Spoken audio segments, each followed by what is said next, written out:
Sa mnom su u studiju prave legende, moji kolege, veselim se pozdraviti ovdje Juricu Gašpara i Igora Gojića. Dobrodošli. Dobar dan. Evo, legende svjetla, ako neko nije još to čuo slučajno, 9 godina se stvarao jedan krasan film, knjiga prije svega koju je napisao Jurica, a radi se o svjetionicima, točnije o svjetioničarima. Kako ste vi to sve preživjeli? Kako smo preživjeli? Ovako. Bilo je uspona i padova, kao i svugdje, val gori, val doli i tako dalje. Ideja Ali je bila... ploviti se mora, jel? Ploviti se mora, ali mora se i čuvati te pomorce i zato ti svjetioničari jesu tu. Pomorci su nekako ipak više eksponirani bili, mada su na brodu, nego ti ljudi koji jesu fiksirani na tim hridima, ali o njima se malo pričalo. Samo za tajni kakvi jesu, tako je to i bilo, ali ste vi došli to malo promijeniti, osvijetliti ih.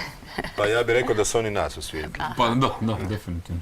Mi smo probali kako malo njih izvući, ali neki se daju, neki se ne daju, neki su otišli tamo s razlogom. Aha, sakrili su se kad su čuli da vi stižete. Isto lipo vidite. Teško se njima sakriti, jedan od njih, zapravo više njih nam je znalo reći, kaže, zimi nema nikoga za vidjeti, ja bi popričao s bilo kojim čovjekom, ali ti ajte čaj. Stalno im dolaze, prolaze kroz kuću, kaže, ne može čovjek u gaćama proći ispred.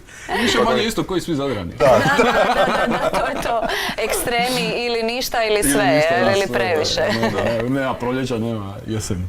9 godina je cijela priča zapravo trajala. Možete nam reći malo od početka, zapravo Jurice, mislim da je ideja došla od tebe jer ti si svjetioničarev sin. Pa je, mislim, lude ideje se rađaju obično kod ljudi koji, eto, nemaju pametnijeg posla. U to vrijeme ja sam bio, da se ne uvrijedi moji kolege s Novog Radija, koji ovim putem pozdravljam, to je moja obitelj, na kraju krajeva i bila i ostala. Ja sam radio tada kao novinar Novog Radija, ali na tim presicama kad bi bili, onda stvarno ti svašta pada na pamet. Taj dan je bilo onako jugo, kiša je bila, u pomorskoj školi je bila presica, ako me pamćenje dobro služi. Vidim ja Igora. Igor je baš počeo raditi nekakve takve video spotove, neke, neću reći mračnjake, onako mistika nekakva, a u mojoj glavi je uvijek bilo vezano za svjetionik, kiša, jugo, ne može niko doći tebi i tako dalje, jer ja sam tamo kao i odrastao. I na kraju fakulteta studirao sam povijest i geografiju tu u Zadru, napišem taj rad povijest hrvatskih svjetionika, međutim pada mi na pamet, možda je tehnologija sazrela da mi to jednostavno ubacimo u nekakav projekt. Prije svega sam mislio na video, ali kad smo se na kraju našli sa još trećim članom ekipe, Gordanom Smadilom, koji je bio jednako tako lud kao mi, jer nam je ustupio logistiku, što je, to ćemo poslije reći, i dosta, zapravo i najvažnije, onda smo stvorili toliko materijala da je bilo priče tu i za knjigu, koja je izišla prije 5 godina, a Igor je jako pedantan čovjek i on je htio još nešto snimiti, tada naime još nije bilo onako onih dronova, skupo je bilo snimati zraka i tako dalje i malo smo još čekali, pa je bila i ova korona i tako. I evo ga, sad je to završio do te mjere dobro da ne hvalim ja zato što je moj čovjek, nego zato što sam se ja ugodno iznenadio na predpremijeri u Zadru i nama je bilo prvi put da to vidim. Aha, tako. Igor je 9 godina pedantan, to je neka jedinica za pedantnost. Nije, to je projekt koji smo radili kreativna sloboda, oprosti, nemoj to brkati. Može, naćemo se na sredini. To je 9 godina trajalo zato što je to projekt koji smo mi radili sa strane u svoje slobodno vrijeme, od svojih sredstava i slično, tako da trebalo uvatiti vremena za to sve skupa napraviti. To je nešto što, znaš sama kako je to, kad sjediš u montaži, ne znam, toliko i toliko sati, završio si posao i sad treba ostati sjediti još ekstra par sati i klikati i slagati to sve skupa. Film od sati 15 zahtjeva puno vremena. Ali trebalo je to i proputovati sve, jel? Po svakakvim uvjetima, a koliko sam shvatila, vi niste htjeli one lijepe uvjete, mirno more i sunce, nego onako da se baš pokaže sva lica takvog života. Htjeli smo prikazati srž svjetionika, ne onu turističku razglednicu, ne ono lijepo vrijeme, galebi, sve lipo, ukulele i slično.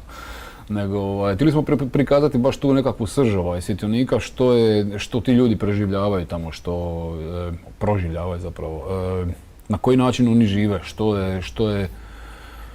što što je poanta njihovog života na svjetioniku, čemu oni služe tamo, na koji način rade, na koji način funkcioniraju na svjetioniku. Ti, Jurica, to znaš i iz prve ruke jer si odrastao na svjetioniku, možda se možeš malo osvrnuti na to i reći u biti koja je to neka specifičnost, vjerojatno oni imaju svi nešto ono zajedničko zbog čega su i izabrali takav život. Tada još u ono vrijeme dok sam ja bio dijete, obitelji su još uvijek živjele tamo.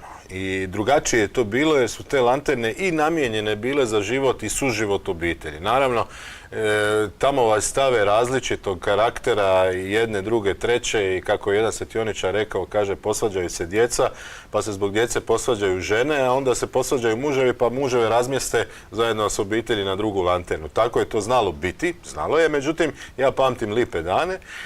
U tim lipim danima dolazili su i drugi kod nas na lanternu kad se moglo, kad je bilo onako ljetno vrijeme, a zimi je doista bilo tako da se znalo, kupovalo se uvijek viška i brašna i ulja i svega što je moglo stati bez frižidera, jer bi se znalo dogoditi da okrene jugo i da ne možeš nigdje. I to danima, nekad i tjednima. I taj život prikazati na fotografiji, u knjizi ili na videu što je Igor napravio je bio jedan iznimno zahtjevan zadatak. Veliki izazov. Da, i evo na kraju je to uspjelo. Koliko je to uspjelo, mislim da će publika najbolje suditi. Meni su uvijek u glavi one stepenice kad sam bila na svjetioniku u Velom ratu, a to možda i nije najviše stepenica, ali jednom sam ih prošla da vidim taj prekrasan pogled i onda kad mi je čovjek rekao koliko puta ih je on prošao, mislim se, majko mila, Fitness. a di je sve drugo? Tako da baš poseban način života. Kako se tebi, Igore, to dojmilo? Pa, ostavilo me veliko utisak jer ja sam nešto malo sam znao o svjetionicima, odnosno znao sam ko prosječni turista, vidim zgradu, lipo sve ovo ali ovako malo zaviriti u privatniji dio tog svjetionika i svjetioničarskog života, jako zanimljivo. To me zapravo je najviše privuklo znači kad smo tek krenuli, odmah u startu je bila inicijalna odlična ideja, ali idem u nešto što ne znam dovoljno o tome. Mogu ja tu pročitati, ne znam, i knjiga i ovoga i onoga, ali ne znaš dok ne dođeš tamo, dok ne vidiš to sve skupa. Tako da mislim da je interes prema projektu samo rasa, da ima non stop uzlaznu putanju, jer baš je, mislim da bi sad mogao nastaviti raditi dokumentarac o svjetionicima, ali kad uđeš unutra, samo te očara, vjerojatno. Je, stvarno to ima materijala. Bili ste na jako dalekim svjetionicima, jeste sve prošli ili? Pa jesmo, zapravo smo ih, i cilj je bio da ih se prođe sve, nema nas svima ljudi danas. Tako da ostalo još nekih 20-ak lanterni, 17, ako se ne varam točno, sa posadom. Nekad je bilo, dok sam ja dijete, bio 200-tinjak svjetioničara, danas ih je 30-ak svega skupa, 40 i tako dalje. I taj broj se smanjuje, tako da smo mi vjerojatno uhvatili one zadnje ili predzadnje, ajmo tako reći, koji su preostali na lanternama, koji su još možda imali život onakav kakav je bio namijenjen svjetioničarima. Nekad su svjetioničari bili uz doktore, učitelje, pa i časnike vojne, izrazito poštovani ljudi. To se s vremenom promijenilo do te mjere da su došli u zaborav. I kako smo mi rekli, ta legenda je legenda dok ne postane potvrđena činjenica. Zato smo ih nazvali taj projekt Legende svjetla, jer osim što su oni legende kao ljudi, njihove priče su ostale neispričane, ispričat će kolegi, ispričat će nekom u obitelji i tako dalje. Ako to ne bude zapisano negdje, zaboravit će se. Mislim da je tu vrijednost ovog projekta kojeg je evo sad Igor zaokružio, da će generacije iza nas, njima će ostati jedna vrijednost naša kulturna koju možda tek sad načinjemo kad se ona zatvara. Jel? I još ih želite nagraditi i sa nagradom koju ste isto nazvali Legende svjetla. A to je isto spontano bilo. Moramo spomenuti Gordana Smadila, našeg prijatelja, i čovjeka koji je eto postao dio obitelji jer vjerovao je u nas kad niko nije. Naime, nismo se poznavali u to vrijeme, on je bio ravnatelj škole jedrenja u Jezerima i razmišljao o nekom inventivnom načinu prezentacije Jadrana kakav do sad nije viđen, da ljudi odlaze baš na mjesta koja nisu baš tako lako dostupna. I stvorila se jedna ideja da krenemo s ovim zajedno. I tako smo mi krenuli s tim.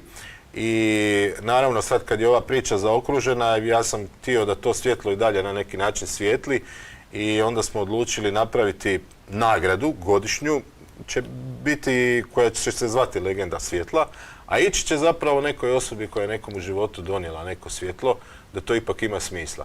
I simbolično nekako smo mi tu prvu dali Gordanu, nije znao za to, to smo zadnji čas odlučili, kako bi mogli idućih godina nastaviti sa tom pričom.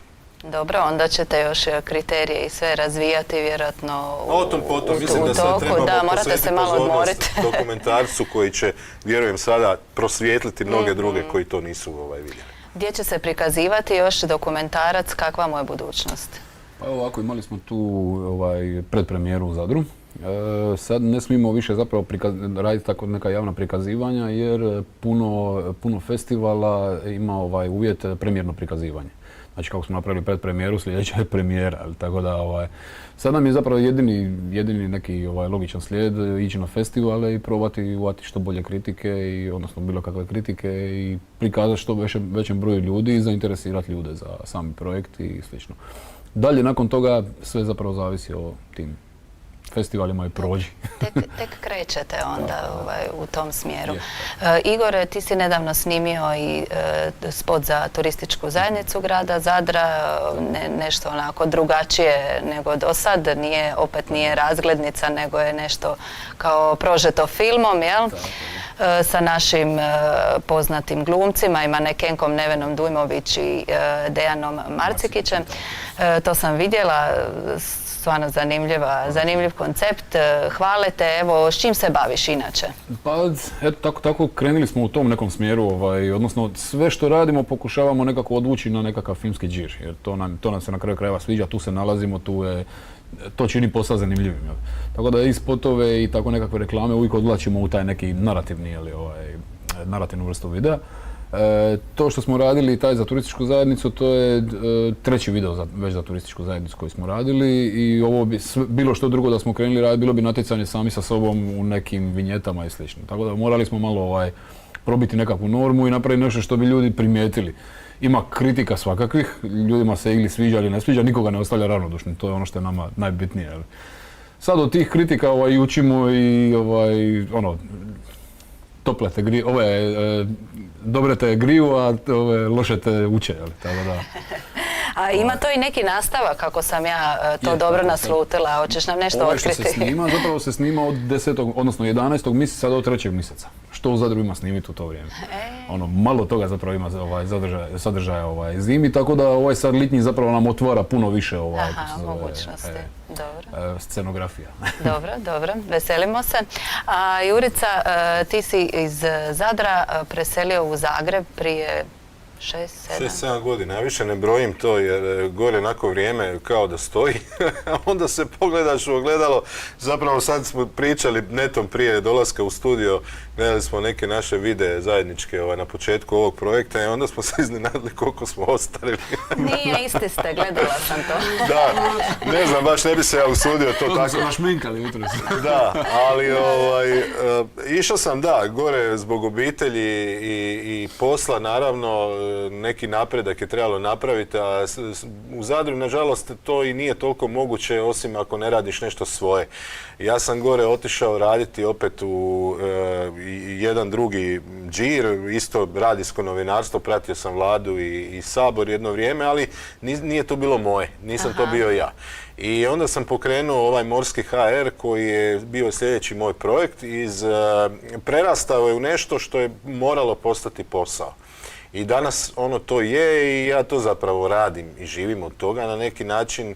Sada je to nešto što bi svakom preporučio u životu, znači ako želiš slijediti svoje snove, samo ih treba čvrsto se držati i ne osvrćati se na nikoga ko ti što govori. Jer projekcije svih koji su možda govorili Igoru ili meni u životu o svemu što smo radili, bilo da se radi o poslu ili o ovom projektu Legende svjetla, su bile pa vi ste dosta optimistični. Hrabri. I hrabri, jel?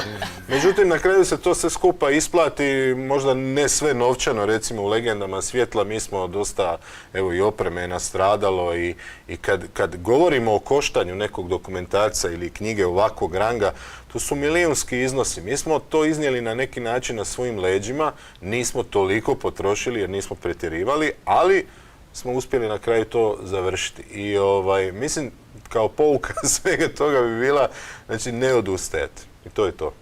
Ali možda je ključno to što motiv i nije bio novac, barem moj dojam takav, nego je motiv bio stvarno to napraviti i biti zadovoljan s tim na kraju, jel? Apsolutno, apsolutno. Mislim, evo, meni je motiv bio isključivo emocija. Ja se divim Igoru i divim se Gordanu, jer oni su iz drugog faha, ali su to prepoznali kao opet dio sebe i prepoznali se u tome i na kraju smo to zajedno. Ste to sve Vidi spojili. se tu, u startu se tu vidjelo da je tu dobra priča i da tu ima šuga, onog dalmatinskog. I onda je zapravo samo ključ ne odustati, jel? Kažu da su uspjeli oni koji nisu odustali. Pa da. Točno to. Tako je. 9 godina, ali završili smo. Je. Doduše, ajde, i dokumentarni Aha, film je gotovo već ima 3 godine, ali je kako je bila korona, sve skupa, svi festivali su bili na Lila i nismo zapravo htjeli izlaziti na to, jer to bi bilo da se prijavimo na neki festival koji se na kraju otkaže i to bacili smo film nigdje. Da. Tako da smo čekali da se malo situacija popravi. Zaslužio je pravu pozornost. Ma da, nakon toliko dugo vremena, čak i da smo još 2 godine čekali, 9 godina ili 11 godina nije velika razlika. Ako nismo ostali ili nećemo. Možda ste mogli čekat 10, ali onda ne bi mogli reći da je Igor 9 godina pedantan. Ovo baš dobro mi nekako Pa s obzirom da se za neke pedantnost. festivale čeka i po godinu dana, tamo će do godine biti 10 godina. Dobro, može. Paše opet. 200 godina Lanterni, 10 godina ovoga, a još ćemo nešto zaokružiti, neku obljetnicu. Evo vidiš, ti odmah marketinški razmišljaš. Mora neko, da. Mislim, na kraju krajeva moraš prodat proizvod, jel? Tako da. Kad smo kod neodustajanja, ova naša lanterna tebe asocirala na jednu anegdotu gdje ljudi nisu odustali da bi nekome pomogli. Daj nam ispričaj malo što je to bilo. Da, to je bilo 1967. godine kad su dobili plavu vrpcu Vjesnika, svjetioničari. To je Porer u Istri na jednoj hridi koja je onako iznimno opasna, plitka. I nerijetko tamo valovi dopiru do kuće, pa čak i ulaze u kuću, kao što je bilo u tom slučaju. Porazbijali su sve i jednostavno su otišli gore i povukli su se. Bili su tamo koliko? 2-3 dana? 2 dana. U biti 3 dana, 2 noći. 3 dana i 2 noći. Znači, pokvario se sustav taj za automatsku vrtnju i oni su to na ruke radili i tako održavali svjetlo da se ne bi neko nasukao tamo. Ali su bili uporni i spasili su sigurno neke živote i to je njihov smisao. I eto, ta priča je ostala zapisana jer su dobili plavu vrpcu Vjesnika. Mnoge nisu. Da. A dobro, vi ste neke izvukli još. Jesmo, možda evo neka Igor nešto kaže o tome, jer će sigurno njega fasciniralo dosta toga kao čovjeka koji nije živio tamo, ima neka svoja iskustva, međutim dosta su nas ljudi iznenadili ugodno sa svojim pričama. Pa da, sad priču neku izdvojiti ovako na nisam pripremio papir. Trebala sam ti bar prije tjedan dana reći da jednu izdvojiš. Priču neku izvući. A bilo je tu svega, bilo je recimo od ne znam, neke mistike tipa na Savudriji gore gdje nekakav duh žene hoda tamo. Pa čak se dogodilo nama dok smo snimali da nešto smo... Malo je glupo pričao o tome kako se zove javno, ali svjetioničar vam je tamo gore isto ispriča da se dan danas čuju koraci kako lampeta po kuli, to sve skupa. Sad mislim što je tu zapravo je pitanje, ali on prilično otvoreno priča o tome. Jeste vi to čuli? Neće sam nešto vidio, ali neću. Nešto se dogodilo, on je snimao gore i ja sam dole pričao s tim svjetioničarem, pripremao sam ga za razgovor kad snimi kadrove u kuli. I onda meni svjetioničar priča o tome kako tamo se nešto zna dogoditi, ali on je navika živjeti s time, jel? I da bi on došao iz kule gore i kaže, čovječe, nešto me ko bacilo, ne znam, Nije si nešto bacilo, vidio, ne znam, da, neku sjenu, ne znam. Ali uglavnom, bilo je tih Ne zanimljivih znaš jesi stvari. li umislio ili stvarno? A ne znam, ja mislim na takvim mjestima stvarno je mašta ti radi. A da. Mašta ti radi, koliko god ti bija Apsolutno. i ono kao i Trezveni. trezveni sve skupa, uvijek ti malo, na kraju krajeva čak dio tebe želi nešto. Znate. Aha. Tako da to Može je ono, biti. je tu Možda si autosugestija neka. priželjkivao nešto. poznatu ženu. Tako je, da. Bilo je tu recimo dosta aktualnih priča o spašavanju života. Recimo na Palagruži je bilo to. Zapravo nema di nije. Na svim svjetionicima svi imaju, evo recimo na Svetom Ivanu na Pučini svjetioničar je išao spašavati jedrilicu koja je došla uz Stina, jel? Bilo usred zime, on je skočio u more, ne bili probao nekako, ne znam, možda nije razmišljao nešto, je ono išao napraviti nešto i kako je skočio u more, ona se taman doli nabila na kobilicu i krenila na njega sričom i on upa između dvije škrape ovako. I jedrilica je pala na njega zarobila između dvije škrape, ali ono nije ga zgnječilo. Da on nije bio tu, da je bio negdje ono pol metra dalje, doviđenja. A mogao se osloboditi sam. Vjerovatno se ona odmah vratila I nazad, makla, tako da da. ne izašali, to sve radi, ali dovoljan ti je jedan udarac da te ono ko. Ali zanimljivo je koliko ti ljudi zapravo, on ima jednu misiju tamo, on kad je vidio što se događa, on ne razmišlja što će se dogoditi, nego on skače, on ide. Jel? Ima priča iz Domovinskog rata isto, da se sjetimo koliko su svjetioničari bili važni u to vrijeme kad se gasila svjetla da neprijateljski brodovi ne bi mogli sigurno prolaziti. Jedan od njih je na Svetom Andriji kod Dubrovnika, ali nije on bio jedini, ali eto s njim smo pričali, odavao nekakve i tajne i našima i tako dalje, kroz šifre se to pričalo, da bi vojni brod od JNA došao tamo i pucao po lanterni i on je onako dosta bio u strahu i u noći je napunio brod sa naftom i išao bježati na susjedni otok Lopud pa dalje na Šipan i tako dalje, negdje su ga čak i gađali, nisu ga pogodili, ali uglavnom takve strahove su pretrpili i danas recimo ti ljudi nemaju status branitelja. A kad su bili, onda, znam i moj pokojni otac je bio i o tome se pričalo, morali su ići po službenoj dužnosti tamo izlagati svoju glavu i nerijetko su bili i gađani i tako dalje. Svaki put kad je rat bio i prvi i drugi svjetski i sad domovinski, uvijek su nekako ti svjetionici bili između ostaloga i mete. Ali eto, oni u mirnodopsko razdoblje, znači, donose svitlo ljudima. I naprosto mi je nevjerojatno da se tako nekad razmišljalo o lanternama i lanternistima, ali oni su na neki način bili tada i skoro pa vojna lica. Da, oni su u to vrijeme imali i puške tamo sa sobom, nisi smija izaći na otok uopće stati nogom, nego ono, bez dozvole vojske i države i svega. Da, stvarno multipraktike, što bi se reklo. Jedini su tamo. Mora znati turat, on mora znati radiofoniju, mora znati prvu pomoć do te mjere da neko se stvarno ili polomi ili da se ne da Bože nešto dogodi, on ima tamo tu prvu pomoć uz savjete s kopna preko radio stanice. Zahvatić neki čak. Više manje da i zato kad pitaju i mene ljudi kao, znači, bio ja tamo svjetioničar. Ne bi jer ne vjerujem da sam toliko sposoban i ne vjerujem da sam toliko snažan karakter da bi to izdržao što su ti ljudi u stanju. To su iznimno snažni ljudi karakterno, ja bih usporedio, ne znam, s kontrolorima leta. Da, nešto posebno mora biti, jer velika žrtva, ali oni vjerojatno to tako niti ne gledaju. Psiha mora biti jaka. Da. Ali i velika odgovornost.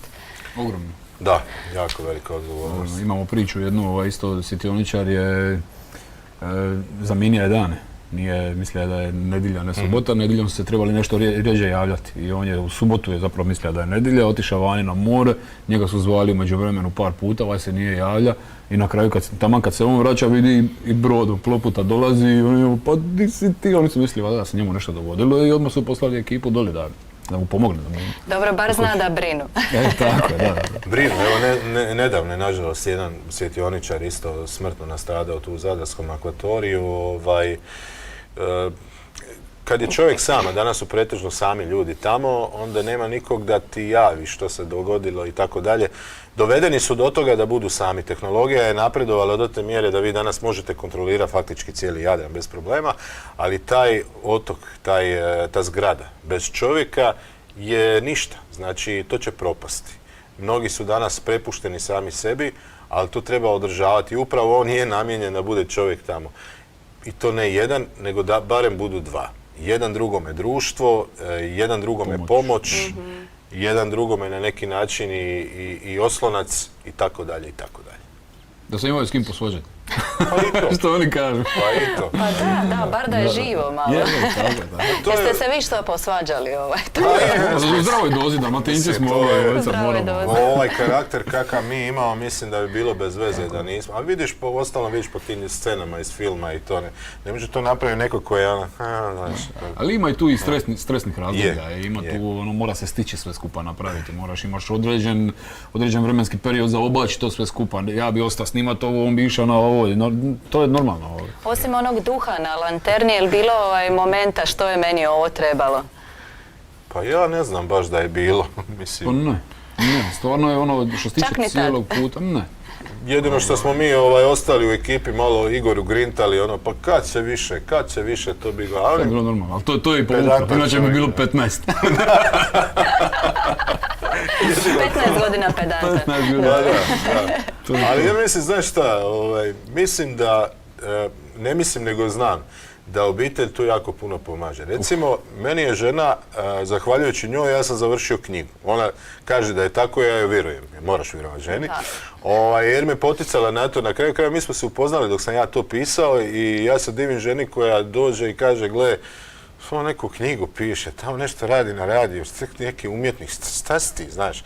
I na kraju ja to uspijem napraviti i taj morski koji je meni bio u glavi kao ideja, niko normalan to ne bi prihvatio, ali evo, ona je i ja sam to završio. Vjerujem da je Igoru sad isto. Apsolutno ista stvar, to je da ne možeš ti raditi nekakve love projekte, side projekte bez razumijevanja, ogromnog razumijevanja cijele obitelji. Da. Jer to je ti zapravo vrijeme svoje slobodno, ako imaš obitelj ti nemaš slobodno vrijeme. Ti zapravo kradeš to vrijeme od vamo i obitelji. pretačeš u vamo. Tako da ostaješ na neki način dužan to sve skupa i vratiti. Pa vi ste stvarno prave legende kad ste još uspjeli ovo iskoristiti da se zahvalite svojim obiteljima.